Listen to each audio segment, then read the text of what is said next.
اور وہی تو ہے جس نے آسمانوں اور زمین کو تدبیر سے پیدا کیا ہے، اور جس دن وہ فرمائے گا کہ ہو جا تو حشر برپا ہو جائے گا، اس کا ارشاد برحق ہے، اور جس دن سور پھونکا جائے گا اس دن اسی کی بادشاہت ہوگی، وہی پوشیدہ اور ظاہر سب کا جاننے والا ہے، اور وہی دانا ہے، خبردار ہے۔ اور وہ وقت بھی یاد کرنے کے لائق ہے جب ابراہیم نے اپنے باپ آزر سے کہا تھا، تم کیا بتوں کو معبود بناتے ہو؟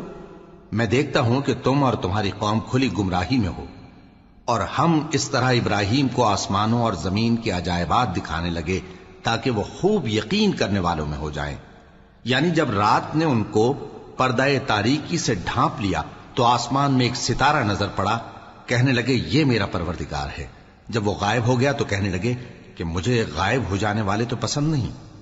پھر جب چاند کو دیکھا کہ چمک رہا ہے تو کہنے لگے یہ میرا پروردگار ہے۔ لیکن جب وہ بھی چھپ گیا تو بول اٹھے کہ اگر میرا پروردگار مجھے سیدھا رستہ نہیں دکھائے گا تو میں ان لوگوں میں ہو جاؤں گا جو بھٹک رہے ہیں۔ پھر جب سورج کو دیکھا کہ جگمگا رہا ہے تو کہنے لگے میرا پروردگار یہ ہے، یہ سب سے بڑا ہے۔ مگر جب وہ بھی غروب ہو گیا تو کہنے لگے لوگو، جن چیزوں کو تم اللہ کا شریک بناتے ہو میں ان سے بیزار ہوں۔ میں نے سب سے یکسو ہو کر اپنے آپ کو اسی ذات کی طرف متوجہ کیا جس نے آسمانوں اور زمین کو پیدا کیا ہے، اور میں مشرکوں میں سے نہیں ہوں۔